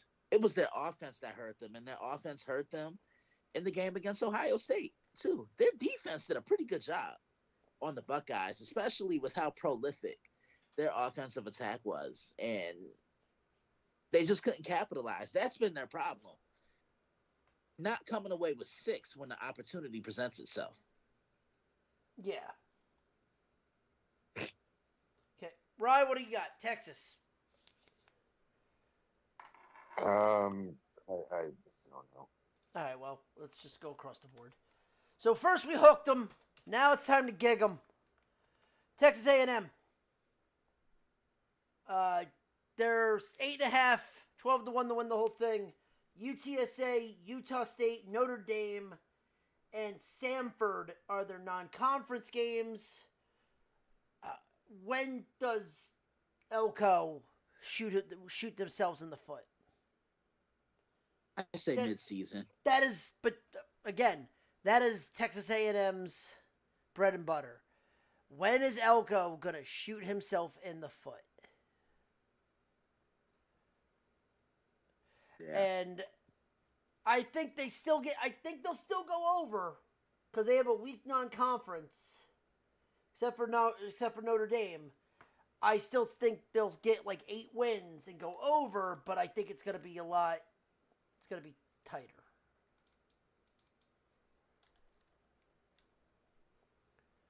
I'm going to take the under. Okay. Rye, you going to just... What do you think? You going to just go under? Yep. All right. And finally, for the SEC, the Vanderbilt Commodores. Their non-conference games, Charleston Southern at Va-Tech, Georgia State, and Utah State. Diego Pavia, back again. Been banging the drum. Their over-under is 5.5. They're 200 to win. 200 to 1 to win the conference. Now, they're not going to win the conference. Let's get that out of the way. But with this offense, they're going to slow cut every team in the SEC because the Commodores play like a service academy team. This team will have the biggest improvements when it comes to that. I think they do better than last year. They had 7 wins. I could see this team getting 8 wins and going over.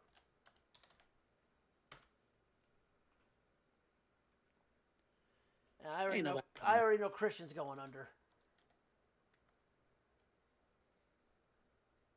Right? You just don't care? No, not really. I'm not a college football guy. Well, okay.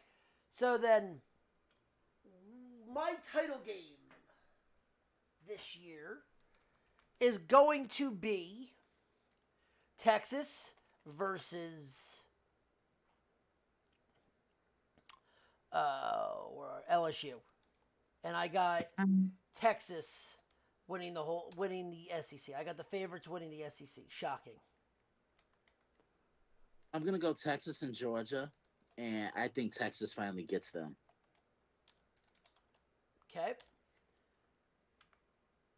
And okay, Christian, do you have any long shot that you think could make it? Florida. I think if everything pans out for them, 18-1. That's actually a perfect long shot. Yeah, Florida. I think if everything pans out for them and DJ Lagway is as good as advertised, we're in for kind of like a rejuvenation in Gainesville, because it's been some down years down there. I mean, look, nobody will ever duplicate what they did with Tim Tebow. I mean, no, that's not going to happen. But I think, I truthfully think that Florida is that sleeper team. They play good defense. If Florida makes the playoffs, then Lagway most likely will get Heisman. Yeah. Yeah. And that's the bet I would go. If I had to take a floater on anything, I would take Lagway to win the Heisman at 20-1. Mm-hmm. On Caesars Sportsbook. Sponsor us, please. Be nice. All right. Well, Ryan, now that we're done with college, we can go over to the NFL.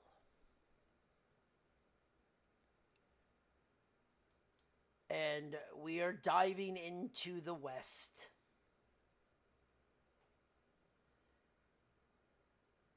And boy, there's one team that's very interesting that I actually don't think will win the West this year.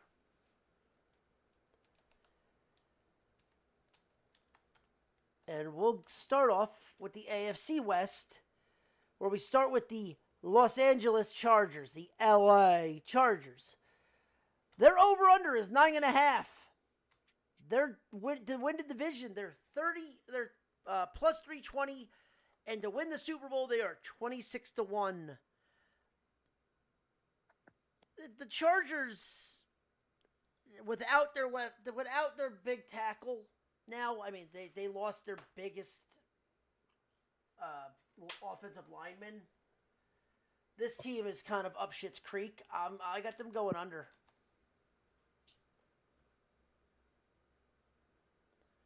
Ryan, what do you think?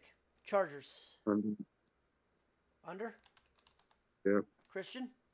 Yeah, losing Rashawn Slater was huge. He was the anchor of that offensive line. You know what a Jim Harbaugh identity is for a football team. What's he want? He wants to do 2 things. Run the damn ball. Run the ball and play defense. And the Chargers have that down pat.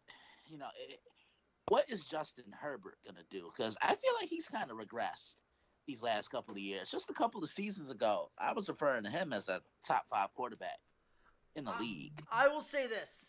The Chargers are going to have a better defense than people are going to have a sneaky defense this year.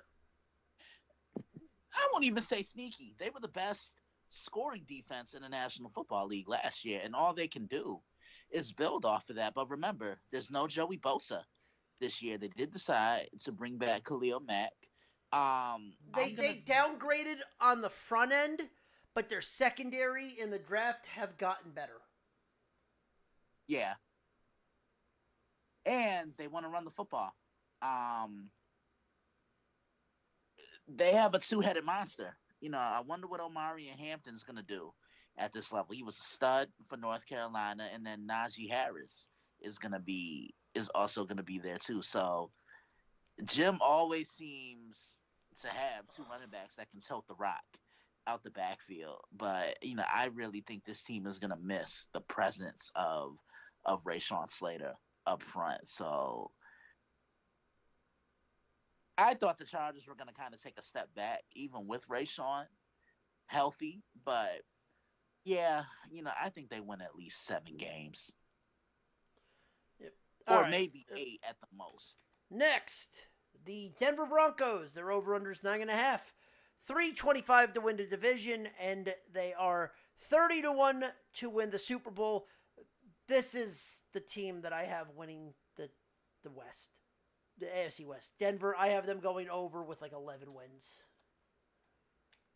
To me, this is a prove it year. They have to show that last year wasn't a fluke. They got their quarterback in Bo Nix after how many years and how many quarterbacks since Peyton Manning? Defensively, this is one of my favorite defenses to watch because they get after the quarterback, and it's not just one guy. It's multiple guys. But yeah, I want to see what Bo does in year 2.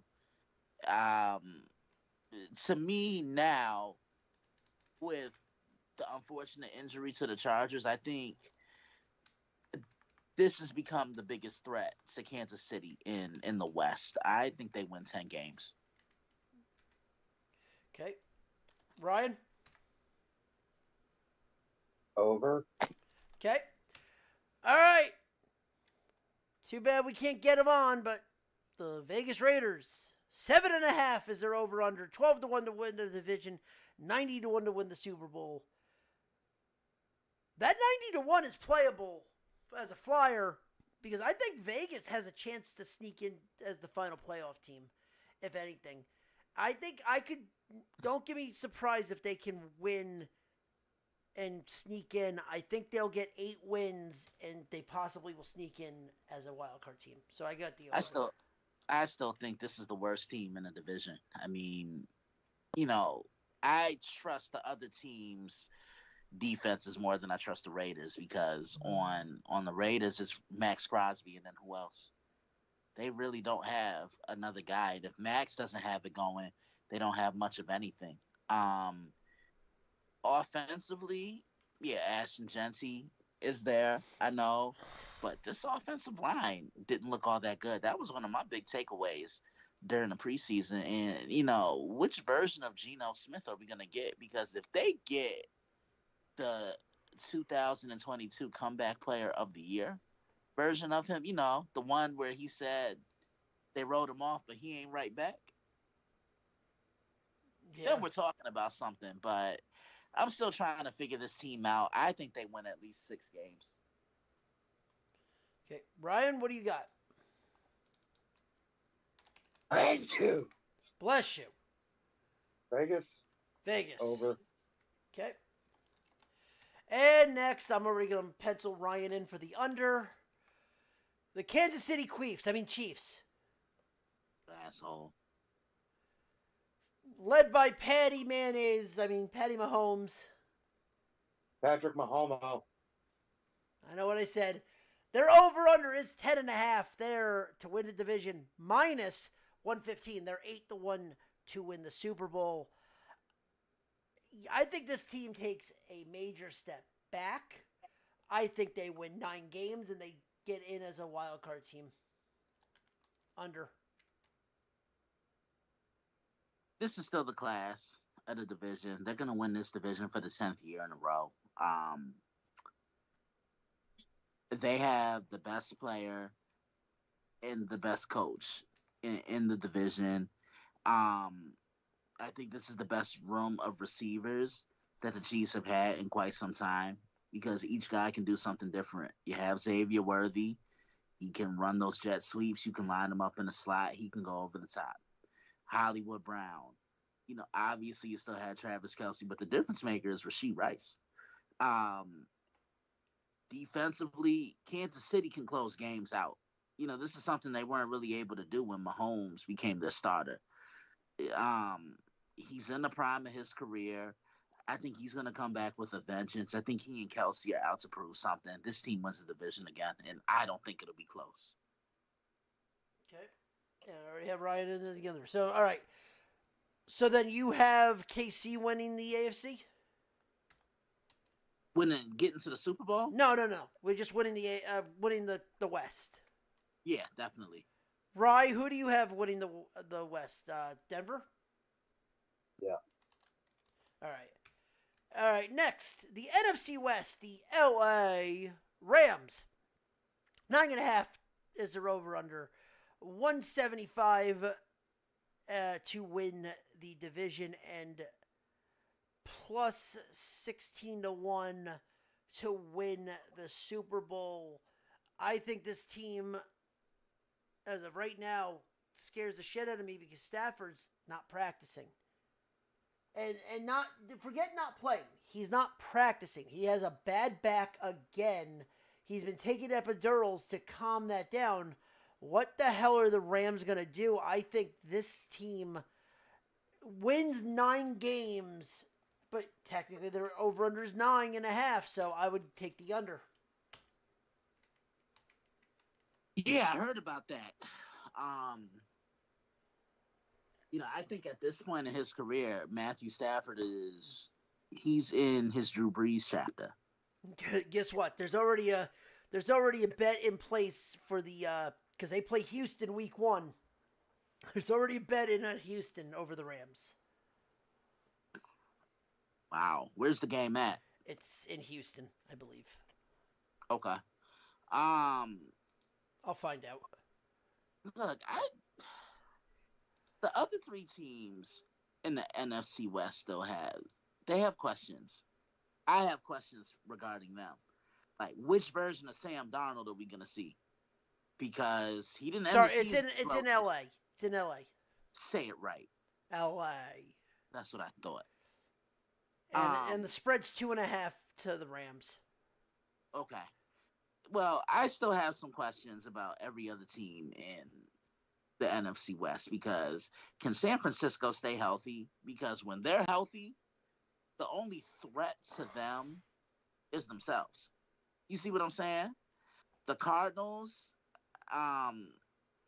this is a fan base that's getting impatient because they want a winner out there. And Seattle, which Sam Darnold are we going to see? Are we going to see the guy who was potentially in MVP talks last year? Or are we going to see the guy that ended the season on a sour note against Detroit and the Rams in the playoffs? Now, I still think the Rams, to me,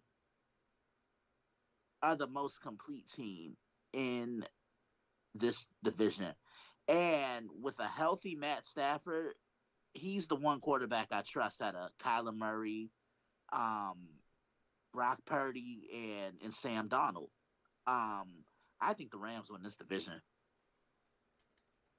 And now, with Stafford at this point in his career, you know who has to be that X factor for the Rams now? Who? Kyren Williams. Okay. Yeah. All right. Rye. Over under 9.5. Fuck the Rams. And under. All right, next 8.5. The new Call of Duty comes out soon too. So plus 4.5 for the Arizona Cardinals. 8.5 is their over under. 425 is their division. 60 to 1 to win the Super Bowl. That is laughable. Give me the under 8.5. Yeah, definitely the under. Right, did you say under? I didn't hear you before. Under. Okay. Seattle, same thing, 8.5, but yet their odds to win the division are 575, and they're 70 to 1 to win the Super Bowl, but yet they have the same over/under account. Again, like you said, what Sam Darnold do we get? I don't think Seattle does. What? Here's the thing. Here's a better question for you, Christian, and this is you can understand. Who is Sam Darnold throwing to? Well, he has Cooper Cup. He has Jackson Smith and Jigba. Okay, I'm not even counting Cooper Cup. Cooper Cup's a shell of himself. Jigba, okay, Yeah, fine. But when Cooper's healthy, he's still productive. They don't need him to be that guy that he was in 2021. They just need him to be serviceable. They need him to be that guy who can move the chains. They need him to be that guy that can catch the ball on third down. You see what I mean? That's what they need from him. And I think the key for Seattle, they have to play better at home. They play better on the road than they did at home, which is kind of weird saying because last year, not only did they struggle at home, but they have one of the stronger home field advantages in the league. That's a tough place for a lot of teams to go up and play. Yeah, I'm still 8. I have them winning 8 games. I still have them going under because their defense is what it is, and their offense is not gonna be as much as they think. So, yeah. Are you taking the over or are you taking the under? I'm taking it under. Okay, and Ryan? Yeah, underword. Okay, and all right. San Francisco, 10.5 is their over/under, plus 160 to win the division, and 15 to 1 to win the Super Bowl. This is your favorite to win the division. Yeah, this team's gonna win 11 games at least. Give me the over, and I got them winning the division. Who, San Francisco? Yeah. If they can stay healthy, that is the big question mark with them because when they're healthy, there's not a soul in the NFC that can beat them. I'll give you a thing. If they stay healthy, CMC's winning comeback player of the year. Yeah, that's a big if. Yeah. That's a big if. No Debo. You don't know what is going to happen with Brandon Ayuk. Is Juwan Jennings there? So they have a lot of questions at wide receiver. I'm glad they were able to sign George Kittle and they signed the best defensive player. Well, their most important defensive player in Fred Warner because Nick Bosa is their best defensive player. Now, if they're healthy, this is a team that can win 11 games, and Robert Saleh is running the defense again, so they're going to be elite again. Yep. You taking the over then? Yeah. Okay. Rye? Sure. Over. All right, and that would be that San Francisco's you have winning the division. Because that's the only team you took the over on. Was it? For him, you took 2 overs. I only took 1 over for the NFC West. Oh, all right. That is our picks.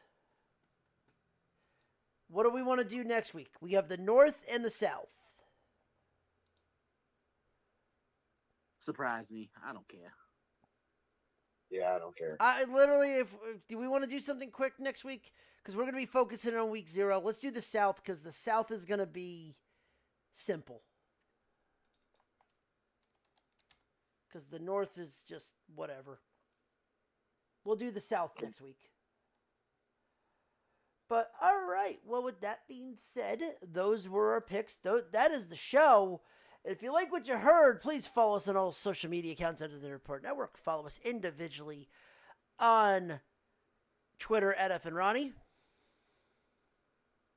At Daily Blitz _61. The first half of Best in the Business comes to an end tomorrow. Number 10 was Trey Hendrickson. Number 9 was Patrick Surtain. Number 8, Justin Jefferson. Number 7 today was Derrick Henry. Now, Ronnie, I'm going to have you guess. Who's tomorrow? 6 guys remain. Joe Burrow, Lamar Jackson, Saquon Barkley, Myles Garrett, Josh Allen, or Jamar Chase. Garrett. Okay. going to say Garrett because all the other guys are going to be that were on your list before they were top 5. Okay. Okay. Yep. But with that being said, Ryan, what's your Twitter? Stuntcock STL. And don't forget, guys, Monday, September 1st, Ronnie and I will be back on the airwaves Monday evening quarterback. Yes. And with that being said, join us back here throughout the week as we dive back into the video game world, getting ready for a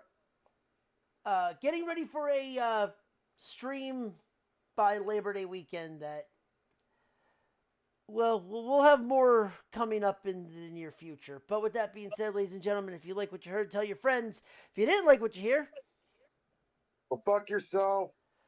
tell your enemies, but always remind them 2 different things. 1, Bobby Bonilla be getting paid. And 2, there is always a teachable moment in hell. If you don't believe me, then fuck it. That's just a fact of life. Yeah. Mm-hmm. Yeah.